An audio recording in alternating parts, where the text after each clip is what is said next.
introduce yourself? Oh, hi. Yes, Erin Pierson Mills here in Las Vegas. And Steve? And I'm Steve Wolfe from Los Angeles, and I'm an investor in Las Vegas for the last 35 years. Fantastic. So the format of our show is give some stats about the past day and a half in our market. And to that point, we've had 158 closings. So there have been 158 successful closings in the past 2 days. And we have 7,300 properties now available. 5,700 of those are single family homes, townhomes 610, and 1,090 condos. So, and we just listed 199 single family homes yesterday, 27 townhomes, 28 condos. So in 2 days, another very interesting stat as far as I'm concerned is that 85 single family homes went under contract, 10 townhomes and 9 condos, for a total of 104 homes went under contract. If it were to maintain that pace, we would stay comparable to what we were in March and February. And we had great months then. We had a lot of momentum going. Our market was up about 10, 15% as far as selling homes. And we're watching this and we're seeing the different trends that are occurring. And one trend I want to bring up today is that last year, in 2019, we sold 828 homes through April 8th from April 1st. So for the first 8 days of April last year, we sold 828 homes with an average price of $327,000. And that was 103 closings a day. The interesting thing is, I always report on the iBuyers, is that the iBuyers were 75% of those 103 homes last year. Now, here's the interesting thing. This year, from March 1st to today, we have had 499 homes sold for an average price of $330,000. So that's only 3,000 higher than last year for the average price. So that's 52 per day, if you do the math. The iBuyers, however, only did 53% of those. So I think there's a trend that the iBuyer platforms are going to be doing less listings and less sales, just because I think one of the things that's going to come out of this pandemic that we're going through is that agents are going to become much more technical and use technology to reach people. And when we can reach people on a one-on-one basis, that's when we connect and we keep the iBuyer platforms down. My other comment about the iBuyer platforms, it really came on heavy last year. Good morning, Ms. Cookie. It really came on heavy last year. And I think because it was kind of, I hope it kind of peaked.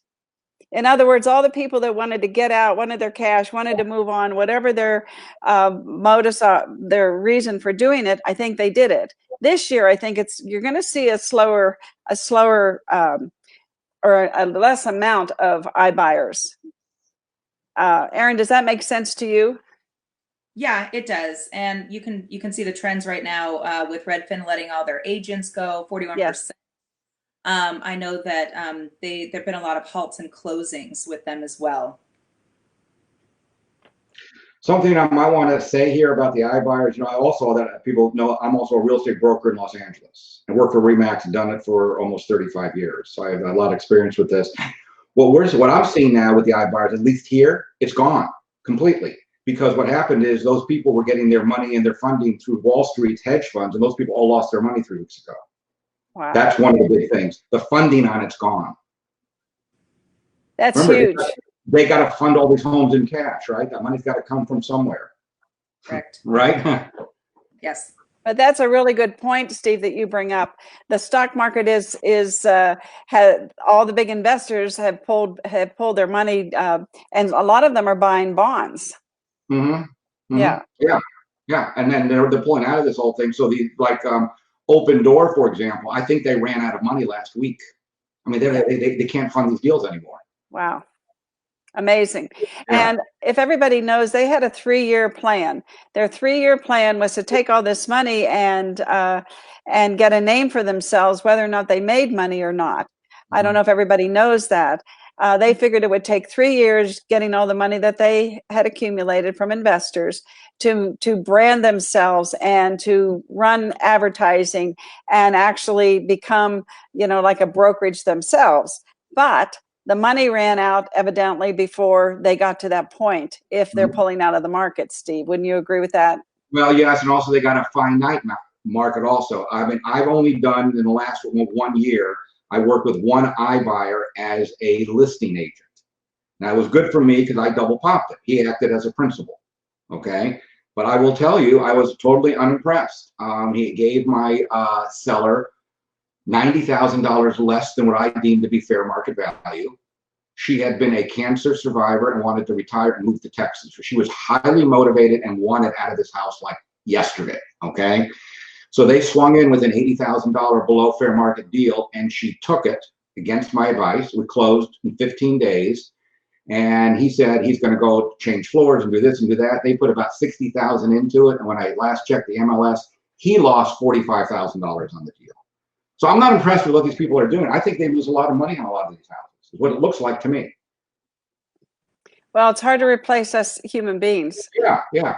But I will tell you, the iBuyer guy, the guy I dealt with, it was a dream. He came with all the paperwork, signed everything right away, funded everything when he said he was going to fund it, and closed on the day they said they were going to close. What's the average days on market in California before the pandemic?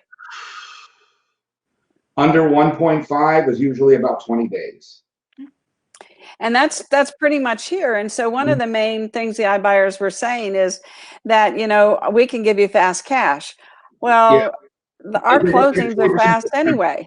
20% discount to get that fast cash, and a lot of people don't want to do that. Right. Exactly. The only inconvenience that I was advising the agents to shout out to their database was the only inconvenience that you have is that you have to show your home for maybe 2 or 3 weeks. But why give up all that money, another 10% to the iBuyer platforms just to not show your home? To me, that was the only pro they had, was that you don't have to be inconvenienced by showing your home, but you lose 10% of your equity for doing that. I don't know how things are in Las Vegas, but in LA for the last 5 years, it's pretty much, we're not caravanning people through homes anymore. There's not lots of showings. Usually what we have out here is they're finite showings. In other words, someone's looked at it 3 or 4 times online and they really think they want to buy it and they want to go make an appointment. I mean, as far as, walking people, mass people, we don't see that. We just see 4 or 5 people look and one buys. That's usually what ends up happening. And I think this pandemic is going to change technology for real estate agents to the better. I see very creative things like Aaron Taylor here, who's the real estate guy. He's number 7 out of 15,000 agents. And he's always on top of his game. And he just yesterday, I think, posted a virtual tour with him in it, using the Matterport camera. That's what I'm doing right now. Yeah. Pardon me? That's what I'm doing. I got a $1.3 million listing I just took last week in South Redondo. And we're going to do the Matterport virtual tour, the walkthrough, the whole. It's going to cost about $500-600, but we're not in California allowed to show the property legally. Right.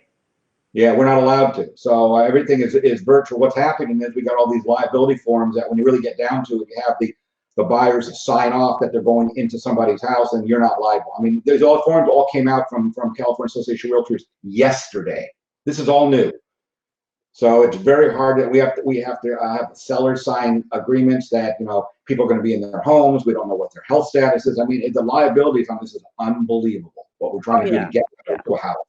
Yeah, we have agents doing virtual tours on vacant homes, just to get things out there on Facebook and on Instagram and on their emailing, and so that's the future. And I think that it's going to save people time. What I know from being alive about the 3/4 of a century is that people gravitate toward anything that saves them time. Yeah. And if I can look at a home through a virtual tour or do my walkthrough using FaceTime, I'm going to do it. Well, not only that, but I work for Remax Estate Properties in Los Angeles. We're the largest Remax franchise in California, second largest in the country. We have 675 agents and 13 offices. We have been doing Zoom virtual meetings for the last month, and I don't think the owners are going to go back to in-person meetings ever again. This is how it's going to be from now on. Yesterday, I was part of an office meeting, 163 people on Zoom. That's awesome, and I bet you didn't get that many when they had them in the offices. And they're doing 3 of them a week. They do for the South Bay and Palos Verdes yesterday, the airport area and West Side on Wednesday, and Beverly Hills and Pacific Palisades on Thursday. And they just sent out the invitations on Zoom, and the whole company is pretty much doing this right now. And the owner said he doesn't think he's going back to in-person meetings anymore. He says no more bagels, no more cream cheese, no more eggs, no more breakfast, no more nothing. He said it's going to save time, money. Yeah, it's going to save the ozone. It's going to save you guys traffic. Yeah. Oh, yeah, traffic. I drive across town to a 9 o'clock office meeting over in Torrance. I live in Redondo. With traffic, it's 25 minutes. This is perfect. Yeah. I just got finished with my walk. There you go, right. Yeah, you don't inhale so much pollution. Yeah. And I'm also now Zooming with a lot of clients now and whatnot, and I think that's going to become a growing trend too. Yeah, I agree. I like how it's forced everybody into technology, because me and Ruth, we've been, just spouting this for, years, and it's really just forced people into figuring out how to do this. And they're like, oh, it saves so much time. This is great. So I think it's going to actually raise everything up.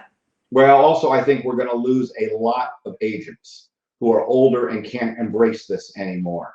Because what we found out, there are agencies in the South Bay here in Los Angeles that their solution to the pandemic was to put all their listings on hold and wait. Yeah. Ooh. I'm telling you, I will tell you what it is. It's Sotheby's up in Palos Verdes. They made the announcement that for the safety of their clients, all their listings are going on hold until the lockdown is over. I'm not so sure that's such a smart idea. That's not smart at all. That is dumb. That's what they're doing. Well, I mean, I have followed everybody in New York City, and it is on a lockdown, and so they've stopped the days on market. And so in certain circumstances, I can understand it. Yeah. You're stopping those days on market so people aren't trying to lowball. There's different ideas. But I would suspect, from what I heard this morning from KTLA, they're not expecting us to peak here through this pandemic until second or third week in May. Now say that again, Steve. The KTLA news this morning said that they don't expect us in Los Angeles to peak in this pandemic until the second or third week of May. And why is that? Because we're talking about peaking now. Because we are flattening out the curve very rapidly. We have a lot more people here, and we've got a lot of problems going on. We have situations in our barrios where there are 12, 15 people living in a 2-bedroom house. And it is spreading like wildfire through these neighborhoods here, and they can't stop it. And a lot of people aren't even aware of what's going on because they don't even speak English. Wow, that's amazing. The mayor is doing these speeches every day. The first speech is done in English, and the second speech is done in Spanish. Do you know the population that doesn't speak English in California? I don't know, but it's going to be very large. Yeah, I would think it's almost, what, 30, 40%? Yeah, and so I mean I don't know what's going to happen. Let's say it's going to peak. Our numbers right now, compared to New York, are really, really good because everybody here is doing what they're supposed to do. I've been locked down since the 13th of March. Wow. Yeah. Okay. Because I mean, like you guys, I'm in property management. I don't know if she knew this. I run a property management business similar to what they do here. Where'd you get that idea, Steve? Yeah, from you guys. Yeah, and I'm glad I did it then. Now I'm not so happy because I got defaulting tenants all over the place, and it's not fun. But it too will pass, and it will get better. It's really tough right now in LA because there's we have so many cities with different rules. Okay, like for example, in the city of Los Angeles, you can be cited and lose your license if you show property. But that's not the case in Redondo. So it depends where you're physically sitting and what's going on as to what you're going to be doing. I don't think anybody's enforcing anything here. We don't know really what's going on. Our stats from our company in Los Angeles is the sales numbers between February and March were down 50%. Now say that again. Sales numbers between February and March were down 50%. We sold 100 million in February and 50 million in March. Wow, we had an awesome March. Well, you see, you got to understand where you keep track from, where you start from. There's a lot of, because the broker of a company gets on the video conference, he's trying to boost everybody up, which I don't blame him. You got to put a brave face on this whole thing. You have to.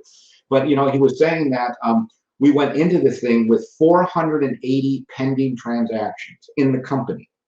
Okay, meaning in escrow, waiting to close. Yes. Now we've got 270 pending transactions. The difference was half of them closed and half of them canceled. Yeah. That's the thing. And see, we're not seeing that. Yeah, well, but you're not seeing that now, Ruth. This is a lagging indicator. See, and what I want to get into is these investment properties in Las Vegas. What's going to happen there? Because George Trombley, who manages houses for me, he manages 2 houses and a townhome, told me out of his 383 homes he's got under management, 163 did not pay him this month. Do you know what price range he's in, Steve? Single family homes between 900 and 1200. Really? Yeah. He said he has a lot of casino workers. So we manage almost 400 homes, and we've had less than 10% didn't pay. That's what I had at Oakwood too. You know, those Oakwood fourplexes I was so scared to death on. Well, the one on Charleston Court, fortunately for me, nobody works. Everybody's on some kind of dole. They're retired. They're on military pensions and whatnot. Nobody works there in that fourplex. So I'm going to get all that money. That's a good one. Yeah. I got another fourplex that's got a cab driver, and he's in the bag right now. He just took on a job as a long haul trucker, which is probably going to be better for him. And we got to wait 2 weeks for him to get his first paycheck. He owes us half the money for March. We have not gotten any April money from him. So in Las Vegas, there's a moratorium on evictions, but the rent does accumulate. You still have to pay it. He's going to pay. I mean, we're going to have to get piecemeal from him. He's going to pay. We got a house on Garwood Avenue. You know where Garwood? The one John sold me over on Garwood. Garwood, yeah. She works at the Palazzo. She deals cards. She's ghosted us. We haven't heard a word. Not a word. No money, no nothing. And he told me she's probably going to be one of the defaults. Yeah. Well, we're free and clear. So, I mean, I'm not panicking over that. It's going to be what it's going to be. And he told me be prepared to sit with this for a while. And nothing anybody can. One of the problems, Steve, I don't know if you're aware of this, but we've had 164,000 try to file for unemployment, and it's crashing the system at the Department of Unemployment here. You can't get through on the phones, and they don't have a platform that can handle everybody going online. So I know that's a big problem. Yeah. We tested it out yesterday, and I put my buddy John on it. I said, "Here, try to go online and file for unemployment." Of course, he said, not for himself, but just to test the system. And he said every time he was put on hold, it got dropped. And then when he tried to go online, it just went to an error page. So that's like trying to get hold of Bank of America right now. It's the same thing. Is it? You're not going to get hold of Bank of America because I got loans with them in Vegas. I wanted to talk about my options, should I need some options. And pretty much I called Bank of America home loan servicing. And here's how the call goes. It says, "You've reached Bank of America call center. We're extremely busy with high volume calls. We cannot process your call at this time. Thank you. Try again." Yeah. You don't get to get into the queue. I mean, you go nowhere. Yeah. Well, and in my family, we actually didn't have a problem because my older daughter and my husband, they work in casinos, and it took them a couple hours. There was a couple error pages, but it was kind of smooth sailing.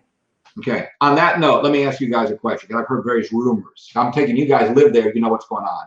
Yeah. I'm told right now, and also subscribe to the beginning of this whole thing to the Las Vegas Review Journal online. So I may know more news than you guys do. Okay. I watch it all day long. Okay. Apparently, there's a lot of work in town for people who got laid off. Amazon's hiring, Vons is hiring, Albertsons is hiring, Costco's hiring. Amazon. Everybody, yeah. So I mean, that's the question. The restaurants, Steve, are delivering alcohol. If somebody got laid off, can they work if they want to? That's the question. Yes. Yes, you can. Yes. So there is work in Las Vegas. Oh, absolutely. Yeah. There is. Are people taking advantage of it? Okay, all right. So this may not be that big a deal. Well, that's what, I was discussing with Karen. Karen, I don't know if I bring you on, if I'm going to crash Be Live or not. So hang in there for a minute. My Alexa just went off. I don't know why. So anyway, we feel here that this is going to be over at the end of April. Now, would you agree with me, Erin? Now, George Trombley has really researched this whole thing. And he said, based on what they're going, he said the governor's going to go based on what the health people are telling him to do. George is preparing to be into this to July 4th. I think that's prudent. I think that's a prudent approach. Yeah. But he told me by July 4th, he said, if this continues like this with this lockdown, he said, you're only going to be collecting from 10% of your tenants at that point. I don't know if I agree with him. What about you, Erin? Well, at least from, I've got a lot of people in the casino industry, and everybody's really geared up and, kind of has their orders that we're going to start on May 1st. And so that hasn't changed right now. Okay. All right. Well, let's see. I mean, the governor's got to release everything. Yes. See, another question that I'm asking is, how fast are people going to rush into these casinos to go ahead and start the party all over again? I don't see that happening anytime soon. Well, we do. Yeah. And we were just talking, the first week is Cinco de Mayo. And so yeah, we think that people really are going to really practice their social distancing, but they do want to get out and they do want to support our city. We're a very, very strong city. How do you social distance at a blackjack table?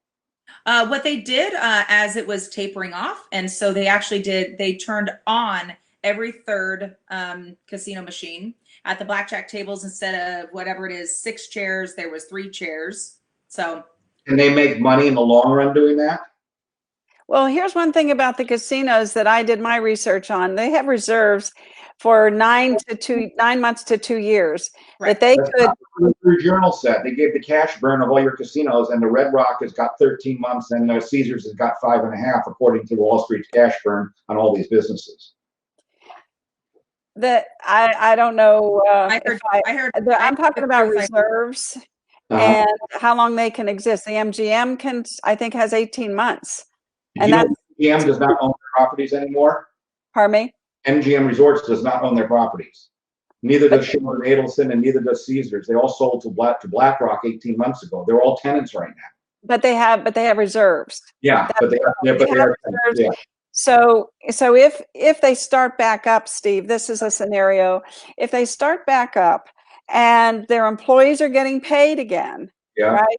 There may not be like the influx of cash that they have now. That may take some time. Mm-hmm. Now we've heard, of course, that the coronavirus doesn't like heat, so it may taper off in the summertime, and then we may see things. If this starts coming back in September, we may see another shutdown in September. That was one scenario that I've heard might happen here.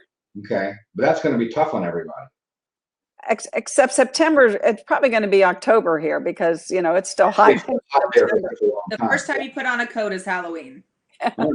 Okay. All right. But I mean, so what my concern was a mass vacancy. I don't know if that's going to happen now, but I mean, what George is like 40%, collection issues. So I don't know what that's about. I don't know either, because that's not, that's not our experience. And I don't know about you, Erin. What have you heard about renters paying? Well, I'm not into property management, and I don't have investments at this time. My investors that I'm working with, they're smaller investors, and they're just taking it, case by case basis, and actually doing their research, because if they're just working with people, and the furlough, people have to understand it's not forgiven. You have to pay eventually. Right. Well, see, in LA, it's a little bit different here. Out of my inventory, 30% are non-performing in some way, shape, or form for the month of April. And I've got people who are very, very high income, high dollar properties, which are failing. I got an $8,000 a month house with people who work in the entertainment business, and that's been shut down for 60 days, and they can't pay. Wow. What do you do with that? And what's made it more difficult is our governor stood up in front of the entire state on television and told everybody to chill out, don't worry about your rent. Well, that's why we're in the position that we're in now. you know. I don't. I think. And I've talked to tenants. I had one tenant that told me last week is that I'm a cab driver. My daughter lost her job. We got 2 kids here, got some money, but we're not going to give it to you. Wow. And they said, we know you can't evict us, and there's nothing you can do. And here we sit. Well, but they can be evicted after the stay is over. Well, so that's what I told him. I said to him, I really encourage you to pay some April rent or something, so you're not that far behind. He says, I don't have to pay you anything. I said, no, you don't. I said, but you know, this is going to get lifted at some point. And then I said, and then the landlord will exercise their rights under the law. I mean, it's going to go that way, period. And they said, well, we'll worry about that when it happens. I said, okay. Meanwhile, with no money. Well, interesting note to that, you know, we've had probably 10 properties on the market in the past for rent in the past 2 weeks, and now we have none. So everybody kept renting them, huh? Well, yeah, people brought in their security deposits, and, you know, people need a place to live. Yeah. And so in Vegas, we have a shortage of rentals. Wouldn't you agree with that, Erin? Because our rentals just have been flying off the shelf. And then over the weekend, we put another property, Sierra Bella. I think it's about a $1,100 a month property. I mean, we were flooded with phone calls. Okay. Just flooded. And as far as I know that the news said, you know, that the major cities are going to have a problem, and they cited Chicago, New York, Los Angeles, and I can't remember the other one. Yeah, anyway, it was Miami. So those 4 cities are going to have a problem because they're overpriced. And so there is a demand for housing in the Midwest and the Southeast, however, which is California, Arizona. You know, I think we're going to be okay. The prices may go down a bit, but not much. And by the end of the year, they may even go up because of a housing shortage that we already have. Yeah. Once things start moving again. So I look on the positive side, the sunny side of the street in most cases. And I mean, we'll deal with things if it doesn't work out, but I think it's not going to be that bad. And we're sitting here in Vegas seeing how this city comes together.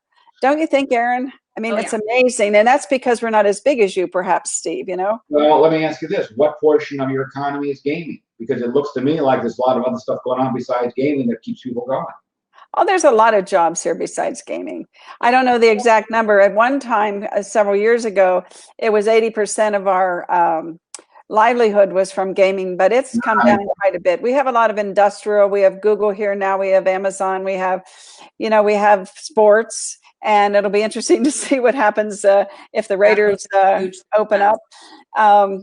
You know, I don't know if that'll happen, but still, there's a lot of jobs that, like the Golden Knights. You know, they're still paying their employees. There's just a lot of other industries right now. For every hotel room, there is 3 jobs created outside of the casino industry. Okay. So if you know, this is just not all casinos. We don't all work there. No, I know there's a lot of people that don't. In fact, I think except for that house on Garwood, I don't think I have any tenants who work in gaming. There you go. Yeah. Yeah. When she was dealing cards at the Plaza, or was dealing cards. Yeah. Apparently, she got her paycheck from them till the end of March. Apparently. Yeah. And cool. but we never saw that money. Yeah. So yeah. Wow. Yeah. But you will. No, eventually. Because they won't have a place to live. So, and it's going to, and if you play it forward and you think of, let's say that 40% of the people don't pay the rent, like your friend's situation. When they have to pay the rent and they get evicted, what are they going to do? And who's going to rent to them? Well, that's... You know, and so I think a lot of this has to do with the communication of the property manager. I know we communicate with our owners, we communicate with our tenants. We're on a platform where we can send out mass emails, and we have, I've had my crew talking to people, the owners and the tenants on an ongoing basis the past 30 days, just, you know, just to encourage them to pay rent and things like that. So, and they have to individually know, you know, make a plan for individuals, be like, okay, so we're going to raise your rent for 6 months, or it's going to be a balloon payment. They need to know it's not just a forgiven thing. Oh, that's the standard protocol. We've got all these protocols we handle with people, explain to them. It's not a rent discount. It's not a rent holiday. It's not a renegotiation of your basic contract. You still owe the money, and we'll work out terms. So I was on a call like this with 2 other property managers here in Los Angeles. I handled 25 doors. Doesn't sound like much, but as Ruth will tell you, I handled a high end, $10,000 rental. So it's fewer doors, but more money. I talked to we had another manager on the phone. She handles 87 units through various parts of Los Angeles, single families, townhomes, duplexes, and whatnot. And another guy that handles about 2,300 units, but he doesn't do individuals, he does large buildings and sets up on-site managers there. So we were all comparing what was going on. Here's the biggest fear that we all have. We are induced in California to work with all the tenants who can't pay. There's people who are going to take advantage of this and say that even though I can pay, I don't want to pay, and you can't do anything about it. So there's always those people taking advantage of this entire thing. The toughest thing that we're going to have to deal with as property managers going forward in this entire thing, in addition to residential, commercial also. What do you do when you have a tenant, let's say, paying you $2,000 a month, and they paid you $2,000 a month for 4 years, and they've been a great tenant. Then they get furloughed during the pandemic, and they go behind 4 months. So they owe you $8,000. They get their job back, and they start paying you $2,000 a month. But because of their budget, they cannot pay you anymore. Do you throw them out and try to find somebody else, or do you stick with them and write off the money? I think that's on a case-by-case basis. We believe what will happen in Los Angeles is we're going to write off the money and keep them, because it's going to be the easiest thing to do. Well, That's because I will tell you that the courts here are very, very tough in throwing people out. It's not like Las Vegas. Yeah. I mean, you can file an eviction, wait 4 to 5 months to get in before a judge, and have the tenant say it happened during the COVID-19 crisis. I couldn't help it, and the judge will throw it out and have you refile and try it again. Well, I like to have a positive backup plan. Tax write-off. Well, yeah, but you got to have income to write off the taxes. That's the thing. So what I've handled right here, I am working right now with 4 people out of my inventory of 25 that are in some kind of distress. I've got 1 person that lives in a $2,700 3-bedroom, 2-bath apartment. He's a cab driver. I told you about it. He lives there with his daughter. She's divorced. They got 2 kids, $2,750 a month. He's not paying me anything. And he told me to go pound sand, and I left it with him, and because I got coached by my lawyer. He gave me the scripts and dialogues how to talk to people. So I said to him, you know what? I said, for now we can leave it there. I'll talk to you guys on April 1st. On April 1st, I talked to him again, and he agreed to pay us half the money by the 10th. Okay, so I consider that a win under the circumstances. Yes. Okay. I got another guy who has an advertising agency in Redondo Beach, and it's internet advertising. His biggest account is Disney and NBC Universal. Wow. Okay. Then when I rented to him, he showed me his business bank account. Okay. Disney pays him $1 million a month. Okay. However, because he's got a staff of 21 high-tech people who are in coding, most of that goes out in payroll, as you can probably imagine. Wow. Yeah, Okay. of course. All right, and fees and advertising charges and everything else. So even though he's bringing in $1 million a month, maybe he makes $10,000 or $15,000 a month for himself after he finishes paying everybody. Okay. Disney is shut down, and so is NBC Universal. It's been shut down since February 1st. Okay, so his income went from $1 million a month to 0. Mm-hmm. All right, so he asked me on his $4,000 a month rental that we're taking half the money each month, and probably get him caught up in month 4 or 5 if things get rolling again. That's all we can possibly do for him. Right. I got another guy that is a contractor, and I was nervous about renting to him because contractors are sometimes flaky. You never know what they're up to. He had a great gig going. He did all the build outs and all of the tenant improvements for Forever 21, Foot Locker, Ladies Foot Locker, Sunglass Hut, Abercrombie and Fitch. He was the contractor for the intermediary who worked with the franchises. So every time they change from spring to fall, fall to winter, all the lines, he'd go in there and redo all the stores. Great job, great tax returns, great everything, except for the fact the malls have been shut down for 2 months. He has no money. Mm-hmm. He had to lay everybody off. So he's paying no rent. He said he's got $1,200 in the bank. Wow. So he's got to feed his family. So I'm not getting any rent from him at all. And then I got, who else do I got? That's called, I got another issue with somebody. Then I got my millionaires who are both executive producers in Hollywood, whose income has just been gone completely. And they're renting an $8,000 house. They want a $4,000 a month concession for 4 months. I told them no.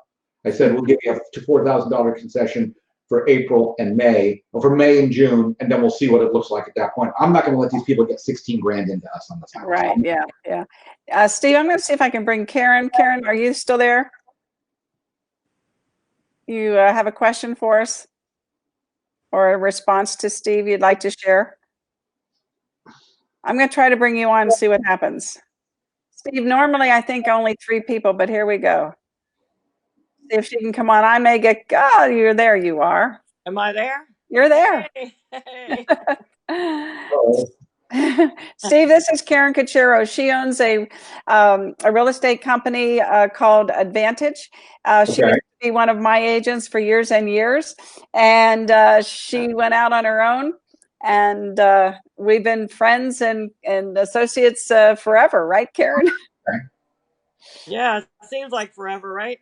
20 years, I guess. Yeah. Steve was just saying I've known him since 1988.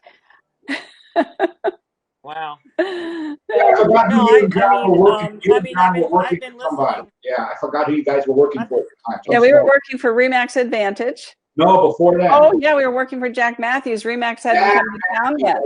Yeah. Wow, we go way back. That was at the Bell Beach apartment. Yeah.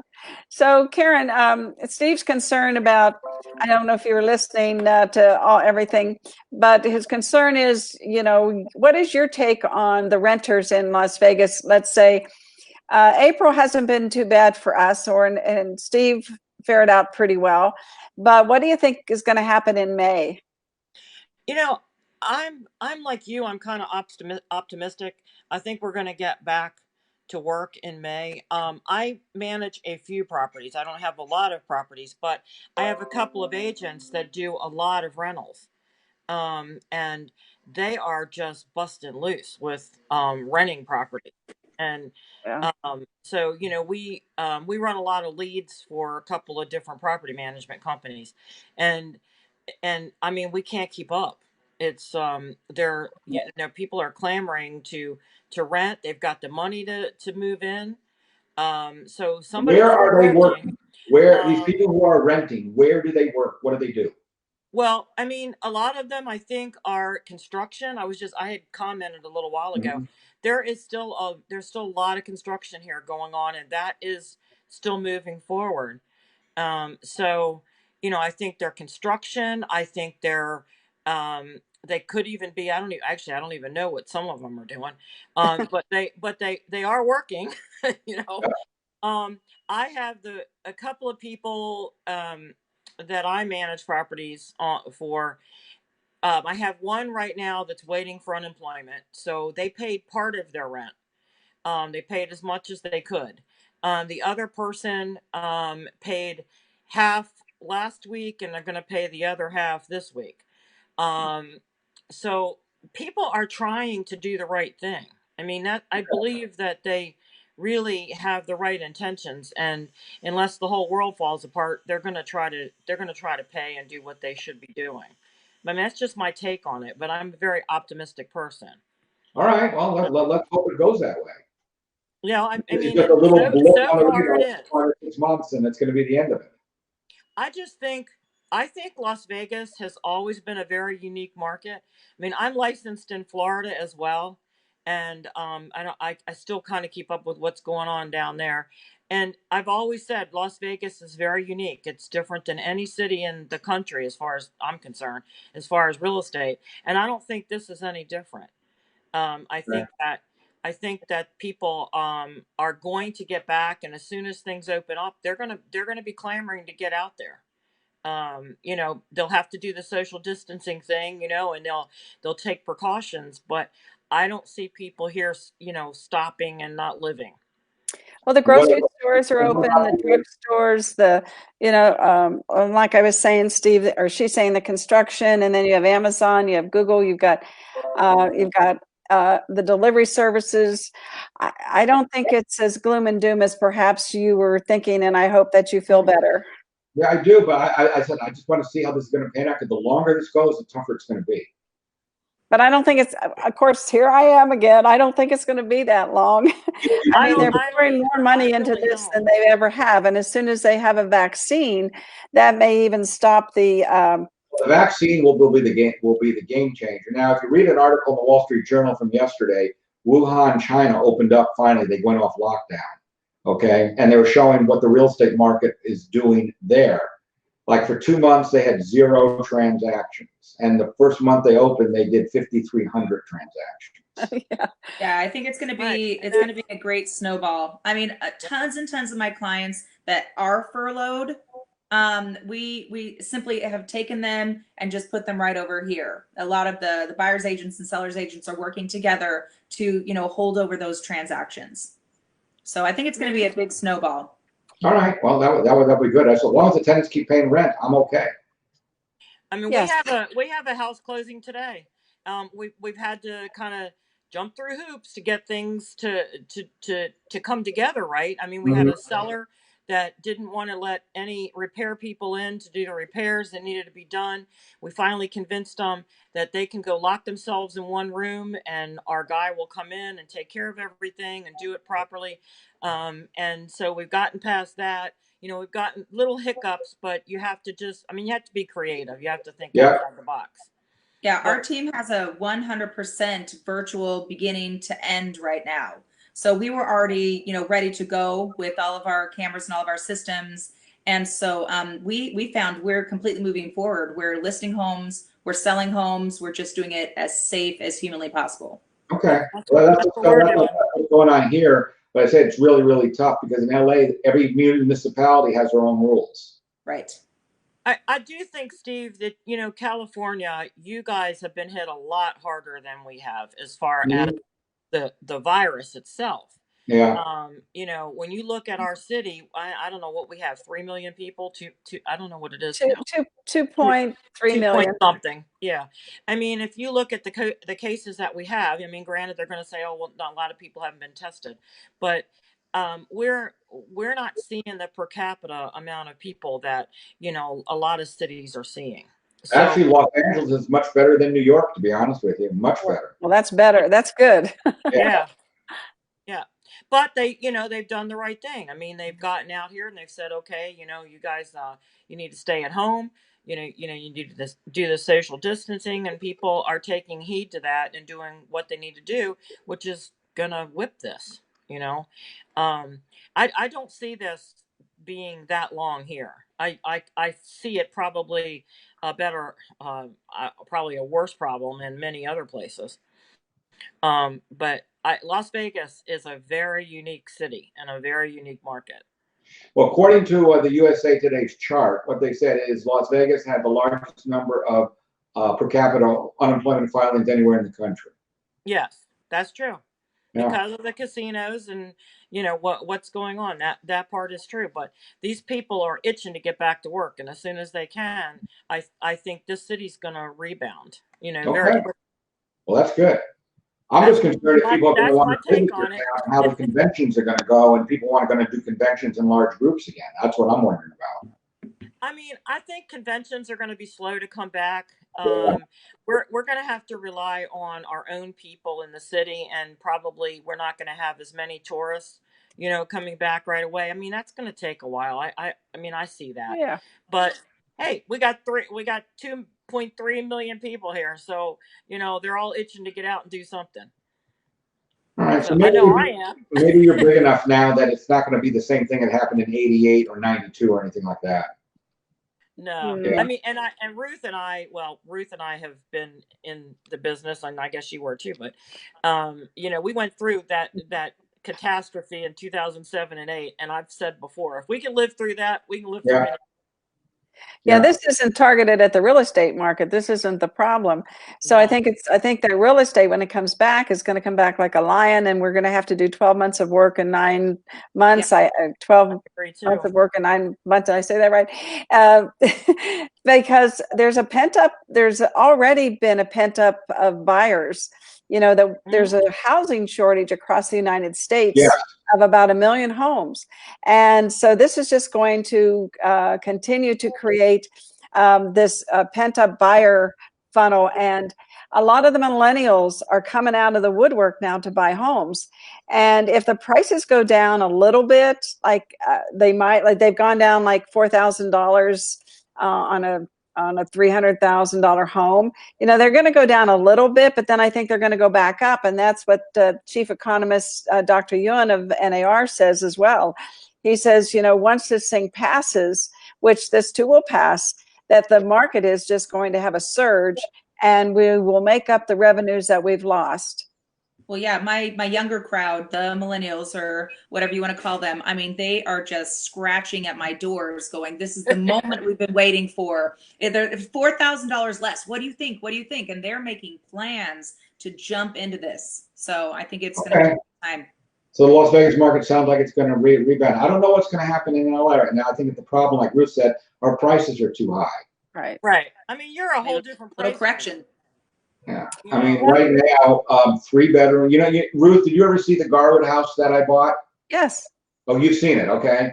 That house in Los Angeles, LA City, is over $1 million. That's ridiculous. 3-bedroom, 1,500 square feet on it. Send them all our way. We'll just take them all. So one of the things too, everybody needs to realize, I forgot to mention about the pent-up buyers, is that people are staying in their homes longer now because of the low interest rates they got, and they're comfortable and they have a reasonable payment and they don't want the disruption of the friction right now. And that's also lending to the pent-up buyers and the lack of inventory that we have now and that we're going to see moving forward even more. Okay. Yeah, I agree. So what I else is agree, going on? I agree with that. Steve, I just think you should move to Vegas. I know. I was just going to say, move to Vegas. I mean, I've got a lot of stuff going on here right now. I got a big property management business. Once that gets going, my goal is to bring it to 75 doors and just do that. Because exactly. There are higher rents here. 75 doors means the fee on that's $21,000 a month. Wow. Yeah. You could live on that, couldn't you, Steve? I could get somebody to work for me full time and run the business and still make a lot of money. I mean, when you this could do what? I mean, I see a lot I get somebody to run the business for me and I can still make a lot of money. Oh yes, exactly. Yeah. Nice retirement plan, Steve. Yeah, that's what I'm trying to do right now. Then this whole thing happened. So I figured once it clears, I can continue on.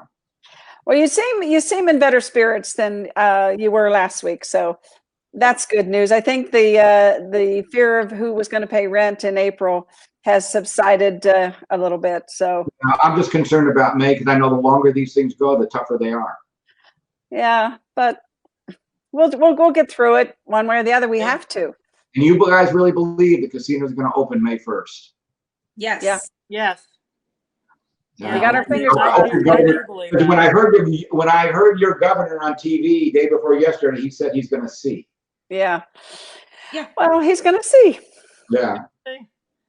I think he's going to just watch to see if, when our curve flattens out, because we're not getting the, like we were talking earlier, Karen, to your point, and I can't remember, Jimmy Dague was giving the numbers the other day of the percentage per capita that have it, the people that have been tested and the people that have died.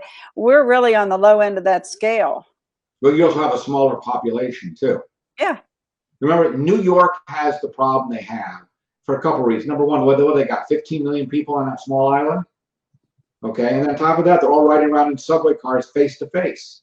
And there was video that was put out by NBC that as recently as last Thursday, the subway cars were packed. This is why they got the problem. Yeah, they're not adhering to the stay at home. No, but you also got to understand something like that. In the Western United States, whether it's Nevada, Arizona, California, or whatnot, we all are quarantined in our cars. How much restaurants do you guys have in Las Vegas, except for your monorail? Think about that. Yeah, right. Right? We're all quarantined. That's why it's better out here than it is in New York. Many people don't have cars. Right. They're in some of the packed subways with infected people. That's what happens. Yeah. Washington, D.C. is the same way. That's where I'm from. And my family's all back there. And, I mean, they're packed together. we're not as packed. No, everybody's and got their own car. They drive themselves to work, and you're not sitting around with other people. Right. No. Yeah. Nope. Only at You the know, the only thing that casino, I sitting can't at the wrap my head around machines. is knowing how the disease spreads. How are you going to get a casino going when people are handling chips and handling money and handling cards and handling cocktail glasses and everything? How are you going to get around that? Well, I think that's going to be a test and learn situation. I think that you know, it'll be a trial and error, if you will. People will go into the casinos again, and I mean, I don't know about you, but when I go to the grocery stores here, I still see people that are very cavalier about things, which I don't necessarily like. But I think that there's a lot of people that really don't buy into the seriousness of this, unfortunately. But to that point, when the casinos do open, I don't think people are going to be so shy. And again, it's going to be a slow trickle, like Karen said. But I think that it's going to build up to where people finally feel comfortable. Again, it's going to be trial and error. You know, if people start getting sick, then it'll be like 2 weeks in, we'll know. Well, Yeah. And with the casinos, only because I've got my fingers in a few casinos with my family and everything. If you think they're just sitting around waiting, they're not. I mean, my husband gets 1 million emails a day. They are preparing, handling the chips, handling the cocktail glasses. I mean, it's a massive preparation. Really? What hotel does he work for? My family works at Silverton, and so I know that. Yep. Okay. Yeah, we were one of the last ones to shut down because they were shutting down the strip. You know, they started staying there, but there are still hotels open. They just closed the gaming ones, and so the Hyatt that and all those ones that don't have gaming, they're actually still open right now. Is Trump open? The Trump International? I'd have to see. Yeah, I don't know. They don't have a casino there either. Right, that's a good question. I could look. I think that he would be closed. Yeah. Okay. Just from a political. I went on to Vegas.com just to look and see what the hotels were. They have the Hampton Inn, all the Motel 6s, all those small hotels are open. Hyatts, yeah. Yeah. Hyatt, yeah. But I agree with Erin, though. I mean, they're preparing. They're definitely preparing for this. And if anybody does have the means, smart. Las Vegas is amping up the specials and the deals as well as the airlines. So if anybody has the mean or the time just to fantasize, pop online and see what you actually can book, in advance. Because you can get to Vegas for $39 now. I mean, on the airplane. Yeah. Yeah, if you want to get on an airplane. I'm not that excited about getting on an airplane right now. Well, most of our customers from California drive. Yeah. Well, I really appreciate everybody. We've been going on now for about 50 minutes. And Steve, I hope you enjoyed being surrounded by 3 women. Yeah. 3 Las Vegas chicks. Is you guys are not having massive defaults on rents. You're just not seeing it yet. Nope. No. Okay. Well, that means that everyone's trying to stick it out. I mean, what was encouraging for me is because you look in the Review Journal, they have a whole section there called "If You Want to Work." They have all the links right there. And I mean, it looks like there's a lot of work there right now. And if you go on our websites, I know my Agent Formula websites, LasVegasRelocation.com. If you go on there is a job section, and we update it. It's from Indeed, and there's jobs there, and it's real time updated. So, we see that there's a lot of jobs out there that people can get if they want to work. Mm-hmm. Yeah, that's the way. That's what it appears to me. Now, there's these people that are off on the casinos that are laid off now. They're going to all go back, right? It depends on each one, but yes. I know. Wynn announced that they were trying to keep as many people on payroll as possible because they wanted to bring everybody back. Right. Yes, and I think MGM is going to do the same thing. Okay. Well, they may be behind Wynn, but they'll do that. Okay. Now the only thing you got to be aware of is that Steve Wynn, by the way, the Wynn was the first to shut down on the Strip. You know that. Yes. Okay. Do you know why? Because they got experience with this. They have big operations in Macau. Macau, yeah. Right, and I will tell you that they shut Macau down for 3 months. Mm-hmm. So that is probably what needs to be done. Whether the government's going to do it or not, I don't know. But probably you need to shut everything down for 90 days. Well, we're 30 days into it. Well, 60 more days, then you're done. Then we're done. And then with the hot weather, the virus may disappear for a while and whatnot. But until they get a vaccine, this is what we're going to be living with. That's the problem. Well, let's reconvene, in a couple of weeks and see where we're at. Yeah. And Steve, we really enjoyed your input. And I told the girls, I said, this is one of the smartest men I know. I don't know about that. I pay people to give me advice, so I don't know. Well, that's smart too. But I will just end by saying something. What you guys experience in Nevada is not what we're experiencing here in California. It's much tougher here. Yeah.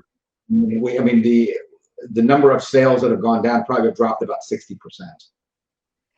Well, I think we're going to see a drop here, maybe 30% by the end of the month. Right. Yeah. So that's big, but it's not the end of the world. You're not concerned about when we come out of this, a lot of people are not going to have any money. No, I'm not concerned about that as much. Okay. Yeah, I think that everybody needs to put on their survivor mode and not just sit on their couches and watch all the free Netflix. So that's right. why, yeah, we're constantly getting in front of people going, yeah, this is, and they've said this is not a vacation. This is not a forgiveness. This is survivor mode. This is maybe, coming to look at what's going on in your life as well, and get some savings going on and not just live day by day. Well, I'm saving a lot of money by not going out to eat. Right? Terrible. Well, right. I'm cooking a lot. We're doing the ordering. Lots of ordering in. We're supporting. My gasoline credit card bill last week was $24. Yeah, I know. So all I gotta say is get on that stocks and start buying up that petroleum, that oil. That's what we're doing over here. I wish I would have invested in Zoom about a month ago. Yeah, they have problems though. Yeah. Anyway, okay, guys, I'm gonna go. I gotta get back to work. Maybe in 2 or 3 weeks we can do this again. Yeah, Steve, you've been a wonderful guest, and thank you so much, Karen, and thank you so much, Erin. And we will be back online tomorrow at 9 o'clock, staying connected with our community. Bye, everybody. See you then. Bye.